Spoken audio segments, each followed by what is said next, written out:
How many times have you heard someone call the United States a democracy? Or heard Democrats and progressives chant this?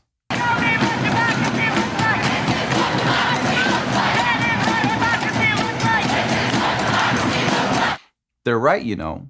That is what democracy looks like. If a large enough group demands for a certain law to be passed or privilege given, they get it. There's only one problem, though. We're not a democracy. We're a constitutional republic. We have limits on what the majority, or our representatives in government, are allowed to do. A constitutional republic is a form of government in which the head of the state, as well as the other officials, are elected by the citizens to represent them.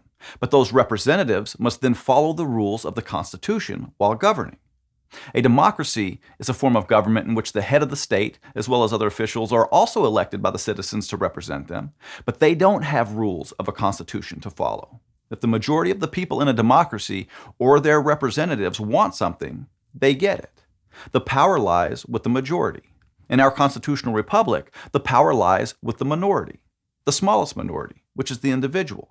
Speaking truth to power, or even calling out someone you think is lying or wrong, is something that can only happen in a constitutional republic. In England, for example, in 2016, 3,400 people were arrested under Section 127 of the Communications Act 2003, which makes it illegal to, get this, intentionally cause annoyance, inconvenience, or needless anxiety to another. Could you imagine how many people would be in jail if a law like that was strictly enforced? Of course, they don't strictly enforce it. They only use it for its intended purpose, and that is to censor people that the government wants to silence. People like Tommy Robinson, for example. You see, in England, they have what is called an uncodified constitution, which is just a sum of laws and principles. And since 1688, parliamentary sovereignty has been the bedrock of that constitution. That means that the statutes passed by the parliament are supreme and the final source of the law in their country. The individual, or his right to speak freely, isn't protected from the majority. Count Dankula, a Scottish YouTube personality, made a joke about his girlfriend's dog being a Nazi, and he was arrested and might get a year in prison because of it. On the other hand, a guy like Anjem Choudary, a British radical Islamist preacher who has been radicalizing Muslims, praising terrorists, and calling for the Pope to be executed, finally got arrested after 20 years of spewing hate. It took him signing an oath pledging his allegiance to ISIS for him to get arrested. Without a constitution limiting the power of government and protecting the individual, England can choose who to silence and for what reason, as long as they have the power of the majority behind them. They can actually do whatever they want.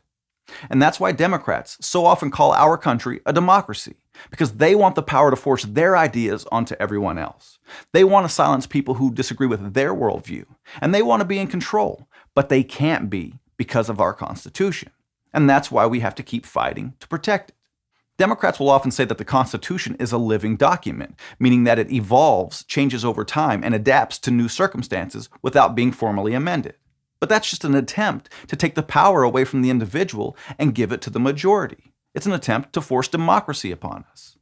So the next time you hear someone call our country a democracy, correct them. Tell them that we're a constitutional republic, and explain the difference to them. Because if you don't, it might not be too long before you're actually not allowed to. Because that's what democracy looks like. And that's the simple truth.